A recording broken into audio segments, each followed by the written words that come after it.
Mari kita melanjutkan pembahasan kita dari Ibrani 6 ayat 2, pondasi yang kuat.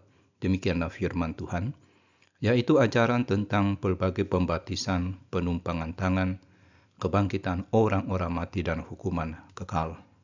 Pernahkah saudara memperhatikan bagaimana seorang arsitek merancang gedung pencakar langit? Mereka tidak memulai dengan dinding kaca yang berkilau atau puncak yang menakjubkan. Tetapi mereka memulai dengan pondasi, beton dan baja yang kokoh, tertanam jauh di dalam tanah, tak terlihat, tapi menjadi penopang segala sesuatu di atasnya. Nah, di dalam Ibrani pasal 6 ayat yang kedua, penulis menyebutkan ajaran dasar iman Kristen. Pengajaran tentang permandian, penumpangan tangan, kebangkitan orang mati, dan penghakiman kekal.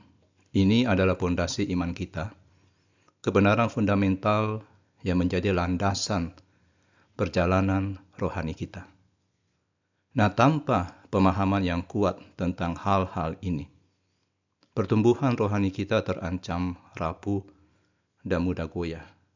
Tapi pesan utama dari penulis Ibrani justru mendorong kita untuk tidak hanya berhenti pada tahap fondasi. Meski pondasi sangat penting, sebuah gedung tidak hanya terdiri dari pondasi saja. Begitu pula kehidupan Kristen tidak boleh mandek pada pemahaman dasar saja. Sudah bayangkan jika seorang arsitek membangun pondasi yang sempurna, tapi kemudian berhenti bekerja dan menyatakan proyek selesai, kita akan menganggap dia gila. Nah, sama halnya berhenti pada doktrin dasar, tanpa bergerak menuju kedewasaan rohani adalah kemandekan spiritual.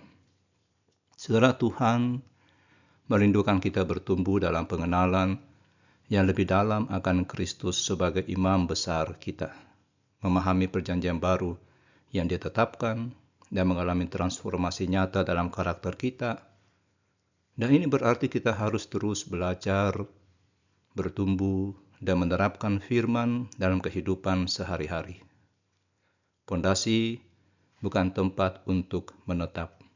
Itu tempat untuk memulai. Jika selama ini saudara merasa nyaman hanya dengan pengetahuan dasar tentang iman, Tuhan mengundang saudara untuk melangkah lebih jauh. Jadikan pondasi itu sebagai pijakan untuk mencapai ketinggian spiritualitas yang Tuhan sediakan bagi saudara.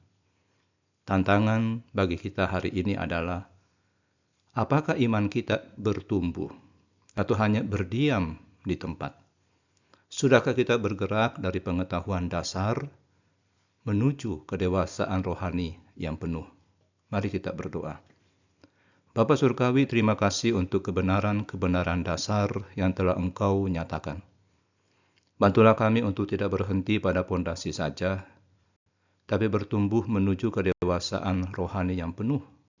Kami rindu mengenal Kristus lebih dalam dan mengalami transformasi nyata dalam hidup kami.